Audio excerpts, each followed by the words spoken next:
Pinangunahan din ni Pangulong Ferdinand R. Marcos Jr. ang pamamahagi ng tig 10,000 pisong cash assistance sa mga OFW at kanilang pamilyang naapektuhan ng mga nagdaang bagyo sa Pampanga. Yan ang ulat ni Harley Valbuena. Si Ginang Pinky, ikinuwento ang karanasan ng masalanta ng bagyong Nando. Nalubog po yung bahay.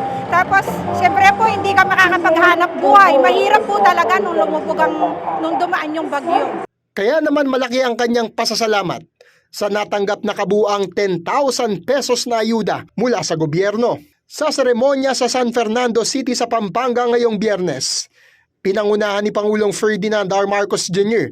ang distribusyon ng cash assistance sa nasa 3,000 overseas Filipino workers at kanilang mga pamilya na naapektuhan ng mga nanalasang bagyo sa Pampanga.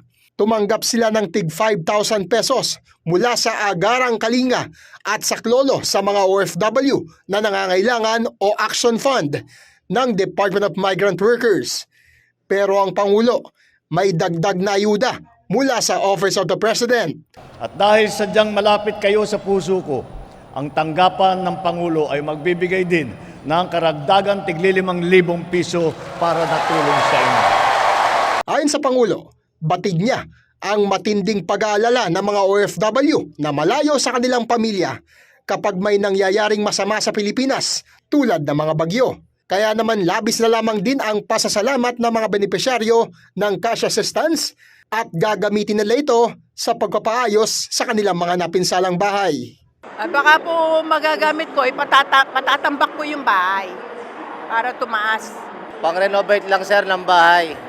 Papagawa ng bubong, gano'n, papantambak. Samantala, may tagubilin din ang Pangulo sa mga ahensyang nakatutok sa kapakanan ng OFWs. Gawin nating normal ang mabilis, maayos at makataong serbisyo. Sa bawat desisyong ating gagawin, lagi nating iisipin kung paano natin mapapaglingkuran ang ating kapwa Pilipinong na may dignidad at malasakit. Magsilbi tayong solusyon, hindi dagdag na pampahirap. Ngayong araw ay lumagda rin sa Memorandum of Agreement ang DMW kasama ang DOLE, TESDA at iba't ibang lokal na pamahalaan ng Pampanga para sa magkatuwang na paglaban sa illegal recruitment sa mga OFW. Ito ang malinaw na pahayag. Ang DMW kasama ang Pampanga at sa pamumuno ng ating Pangulo ay nagkakaisa hindi lang sa pagbibigay ng tulong kundi sa pagtatayo ng matibay at pangmatagalang proteksyon para sa bawat pamilyang Pilipino. Harley Valbuena para sa Pambansang TV sa Bagong Pilipinas.